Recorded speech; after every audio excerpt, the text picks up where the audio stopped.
Oh my God, I stopped in my tracks. I didn't know McGraw Hill was still around, but so are the Rockefellers. McGraw Hill. That's where I went to high school. I don't like to talk about my own little past too much, but it was Chicago and McGraw Hill. Our neighbor was the editor, one of the editors, I'm sure there's a million, for textbooks that would just go all across the nation, and they came from the Rockefeller Institute and the Chicago University of Chicago, which is very kind of tied up with that. So that's very, very bizarre to see McGraw Hill. I thought that was only for K-12, and it has the philosophy of the Rockefellers. And remember, they first came out to really colonize the West, but they also had a very specific, very unusual kind of social, right? We're dealing with it now. I don't have to tell you because it's in everyone's face too much every day. And it's interesting just to see what's going on, like that level. And so McGraw Hill, it was very weird, because it took a while. I moved there from somewhere else, but the somewhere else's that I lived would often have McGraw Hill. And so it was weird to move to Chicago and have a neighbor who was part of McGraw Hill, right? A significant part.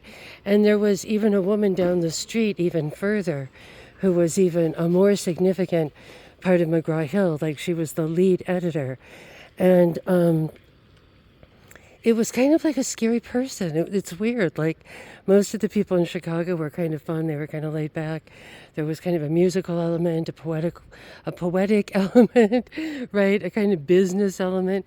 There was sort of all these things, but it was as if, I mean, I don't know. It almost had that kind of, I was listening to a rabbi the other day of all things, and he was talking about, he came up on my feed. I was like, okay.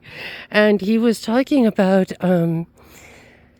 Abraham's wife Sarah, and there was this term, and I'd never heard it. It was this like old Hebrew or maybe Greek term, or some archaic term for the feeling that one has when you enter one's house, when you enter one's space. When you enter someone's space, you can feel their energy, right?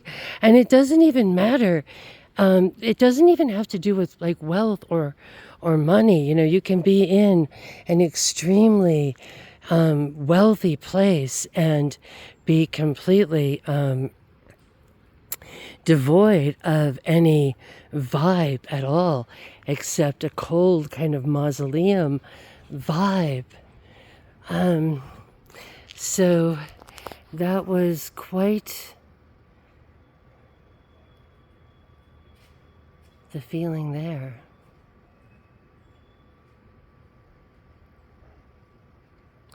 And so Sarah had that beautiful, that warmth, that energy, and I think we'll kind of try to stick with that.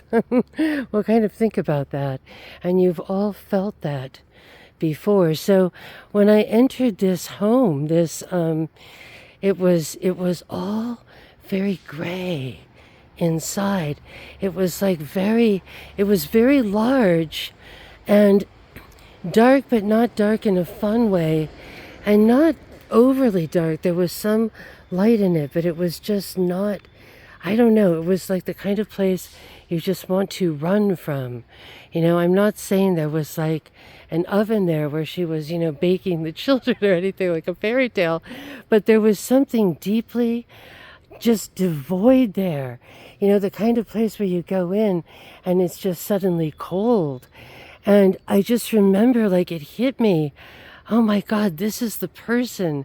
This is, it's like when a friend of mine who was a proofreader in Sullivan said, it's so weird when you climb to the top and you look down inside and it's empty, right?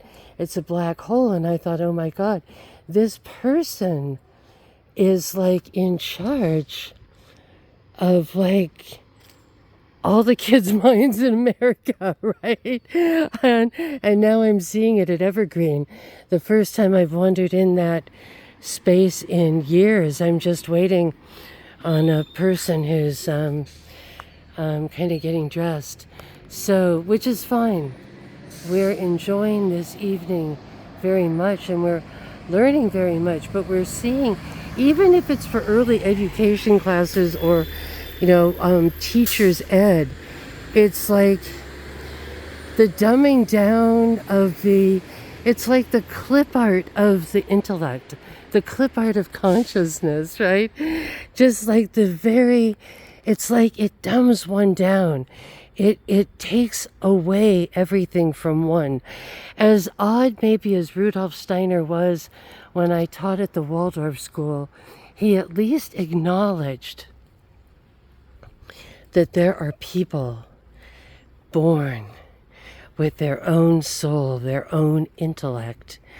The Marxist says you are a blank slate, and they are going to chip away at you in this very ABC simplistic fashion and strip away any beauty you had. There's a Russian word that's sort of kind of similar to our term for monster, that is those who cannot experience or see or perceive that which is beautiful.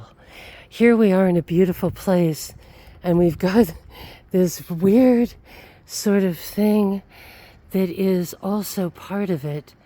And we're at MK Ultra Central, Ground Zero, Ray Academia.